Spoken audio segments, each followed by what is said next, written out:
दोस्तों, Dubai international stadium में भारत और बांग्लादेश के बीच चैंपियंस ट्रॉफी का एक रोमांचक मुकाबला खेला गया और ये मैच बेहद ही रोमांचक रहा। पहले लगा कि भारत ये मैच जीतेगी, फिर बांग्लादेश ने मैच पलटा, लेकिन अंत में मैच बेहद रोमांचक हो गया। जी हां दोस्तों, इस वीडियो में हम आपको इस रोमांचक मैच की पूरी हाइलाइट्स बताएंगे, तो इस वीडियो को अंत तक जरूर देखें।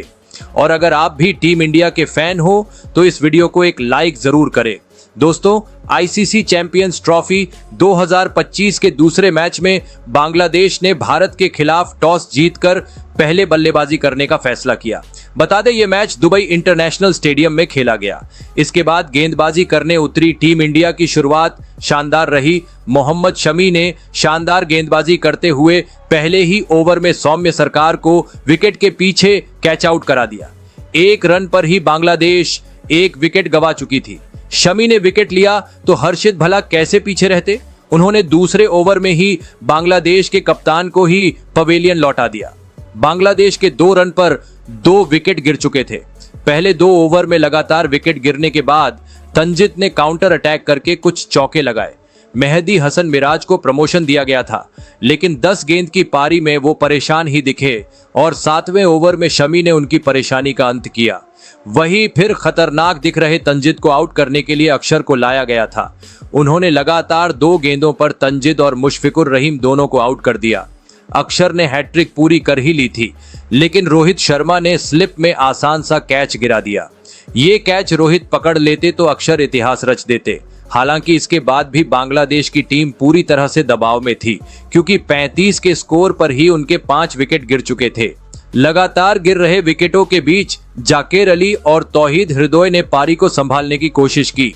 वहीं फिर इसके बाद हार्दिक ने भी कैच टपकाया। बांग्लादेश के दोनों बल्लेबाजों को जीवदान मिल चुके था और इनकी साझेदारी 50 रनों की हो चुकी थी। भारत को आखिरी विकेट 9वें ओवर में मिला था। जाकेर और तौहीद भले ही धीमा खेल रहे थे, लेकिन उन्होंने पिछले लगभग 20 ओवरों से भारत को विकेट के लिए तरसाया। विकेट की तलाश में रोहित अपने तेज गेंदबाजों को वापस लेकर आए, लेकिन उन्हें सफलता नहीं मिल पा रही थी। 30 ओवर में बांग्लादेश में 100 का आंकड़ा पार कर लिया था। इसके बाद जाकेर और तौहीद दोनों के अर्धशतक पूरे हो गए। दोनों ने शतकीय साझेदारी भी कर ली, लेकिन रन रेट 4 से भी नीचे चल रहा था। अर्धशतक पूरा करते ही तौहीद ने गियर चेंज किए। कुलदीप और जडेजा को छक्के लगाने के बाद उन्होंने शमी को भी चौका जड़ा, लेकिन फिर मोहम्मद शमी ने भारत को वो विकेट दिलाया जिसकी उन्हें बहुत देर से तलाश थी। जाकिर 64 रन बनाने के बाद शमी का शिकार बने। तौहीद के साथ उन्होंने 207 गेंदों में 154 रनों की साझेदारी की थी। इसी के साथ शमी के वनडे में 200 विकेट पूरे हो गए।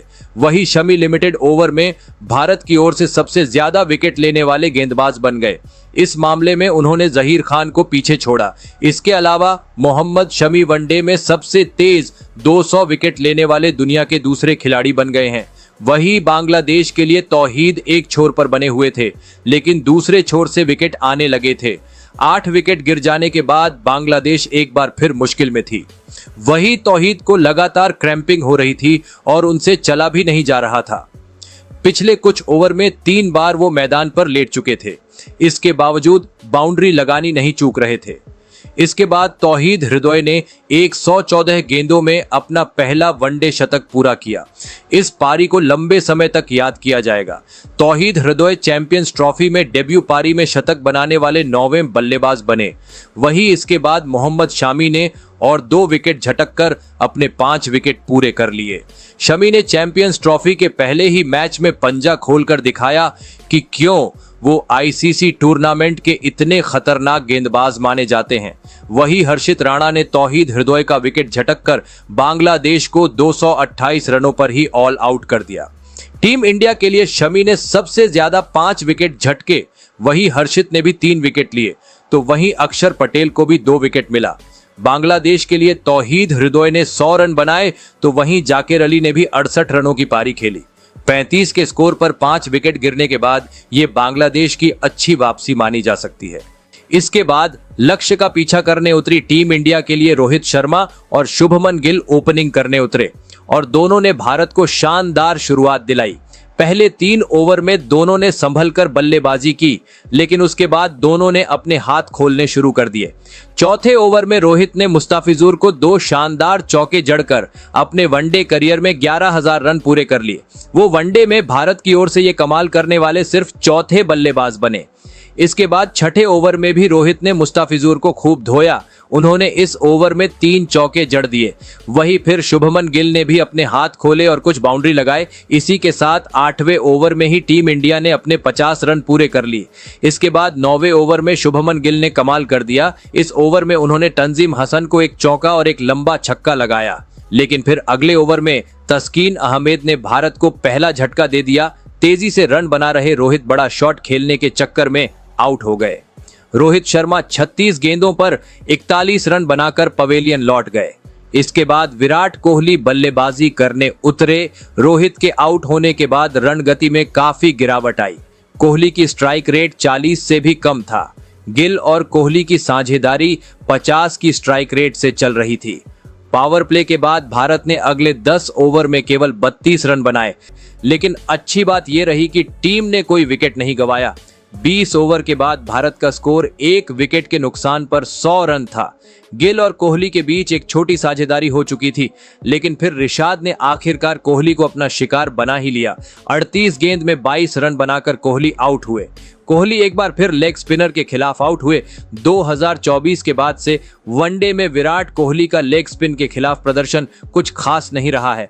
कोहली के आउट होने के बाद श्रेयस अय्यर बल्लेबाजी करने आए। शुभमन गिल की ओर से एक शानदार पारी देखने को मिली। उन्होंने 69 गेंदों पर अपना अर्धशतक पूरा कर दिया और दमदार फॉर्म को जारी रखा। लेकिन फिर मुस्ताफिजुर रहमान ने शुभमन गिल और श्रेयस अय्यर के बीच 21 रनों की साझेदारी को तोड़ दिया। रहमान ने अय्यर को धीमी गेंद से चकमा दिया। श्रेयस अय्यर 17 गेंदों पर 15 रन बनाकर पवेलियन लौट गए और 133 के स्कोर पर भारत का तीसरा विकेट गिरा।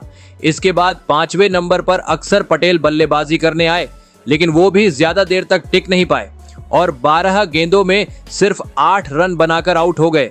उन्हें भी रिशाद हुसैन ने आउट किया। यहां से फिर शुभमन गिल को केएल राहुल का साथ मिला। बांग्लादेश के दोनों स्पिनर्स से शिकंजा कसा हुआ था और आसानी से रन नहीं आ रहे थे। हालांकि शुभमन गिल की बेहतरीन पारी खेल रहे थे। अब तक उन्होंने 85 रन बना लिए थे और अपनी शतक की ओर बढ़ रहे थे। इस बीच बांग्लादेश से एक बड़ी गलती हो गई। उन्होंने केएल राहुल का एक आसान सा कैच ड्रॉप कर दिया, जो उन्हें बाहरी पड़ती नजर आ रही थी, क्योंकि इसके बाद उन्होंने शानदार बल्लेबाजी की और शुभमान गिल के साथ मिलकर 5वें विकेट के लिए 50 रनों की साझेदारी की। साथ ही 43वें ओवर में टीम के स्कोर को 200 रनों के पार पहुंचा दिया। इसके बाद शुभमन गिल ने अपना शतक भी पूरा कर लिया। साथ ही टीम इंडिया को ये मैच भी जीता दिया। टीम इंडिया ने इस मैच को 6 विकेट से जीता। शुभमन गिल ने 129 गेंदों में नाबाद 100 रन बनाए, जहां उन्होंने 9 चौके और 2 छक्के लगाए। वही केएल राहुल ने भी 47 गेंदों में 41 रनों की नाबाद पारी खेली। तो दोस्तों, आपके हिसाब से टीम इंडिया की इस जीत का हीरो कौन है? कमेंट जरूर करें।